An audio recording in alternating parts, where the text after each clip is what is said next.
To think of this again makes me so angry that I might go out and cut the throat of some rich man right now. So there's a new release on Netflix called The White Tiger, and it's not at all what I was expecting. Hey everyone, welcome back to the channel. My name is Brandon, and this is Film Flair, where we discuss everything and anything that makes film and television great. So be sure to subscribe, and let's talk about a great movie. I've switched sides. I've made it. I've broken out of the coop.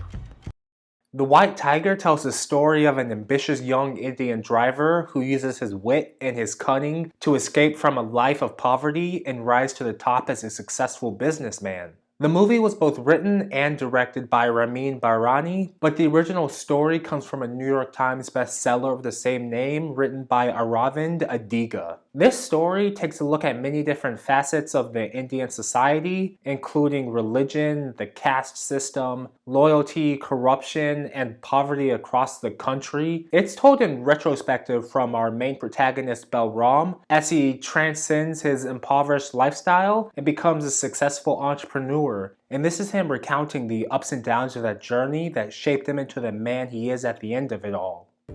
I offer to tell you, free of charge, the truth about India by telling you the story of my life. Adarsh Gourav stars as Balram, the village boy desperate to do better than his past and his family will allow him, who jumps at the opportunity to become a private driver for the local landlord's son, Ashok, played by Rajkummar Rao. Now, most of this film focuses on the relationship between the two of them, but I think the most impactful story arc is the one surrounding Priyanka Chopra's character Pinky. Her character, Ashok's wife, is actually the nicest person to Balram in the story, until that one fateful event that really shows the disparity between these two characters and the life they live, as well as being the catalyst for the majority of this story. Rather than owning up to their mistakes, this family bullies Balram into taking the blame for their actions. Not only that, but from that point on, they start treating him as if he really does mean nothing to them, no matter how much he does his best to ingratiate himself to them. I don't necessarily think that Ashok and Pinky are bad people in the story. In fact, they really look like they would be the better influences at the start of this film. And while their kindness does show through at times in this film, it's vastly outweighed by their number of bad decisions and consistently refusing to stand up for what they both know is right. It's difficult to watch Balram's hopes and dreams repeatedly get crushed by his employers, but it's even harder to watch him fall for their false friendship while forgiving their betrayals of him. And Adarsh plays that range of emotions incredibly well, whether he's the hopeful young boy we're introduced to in the beginning or the disillusioned man we see at the end. Rajkummar and Priyanka were also great in their supporting roles, although I would have loved to see more of Priyanka at the end rather than having her just disappear from the story completely. These great performances were also highlighted by the excellent directing from Ramin Bahrani. He's got a lot of experience in films under his belt, including 2018's Fahrenheit 451 starring Michael Shanahan and Michael B. Jordan. And his directing in this film was absolutely phenomenal. Whether it was the moments of levity, the life-changing decisions, or everything in between, the tone for this film was absolutely spot on for every scene.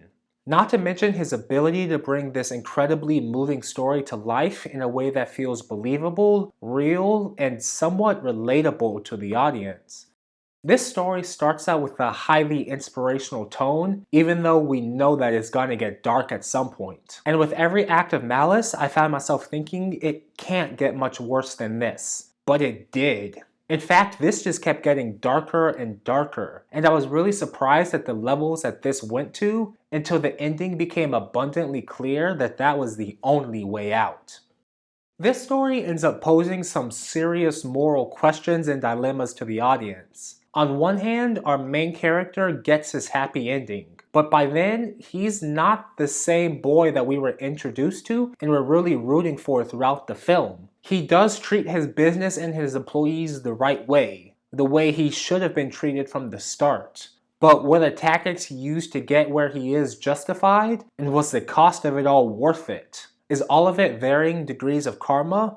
Or is this just a story of decent people doing bad things to other people because bad things were once done to them? And by the end of it all, I really don't know how to feel about this. But what about you? Let me know your thoughts of The White Tiger in the comments below. It's available for streaming now on Netflix. But before you go and watch it, please do give it a like and subscribe for more reviews like this. We've got new content coming out every week. But until next time, have a great day and don't forget to watch a great movie. Bye. It was all worthwhile to know. Just for a day, just for an hour, just for a minute. What it means not to be a servant.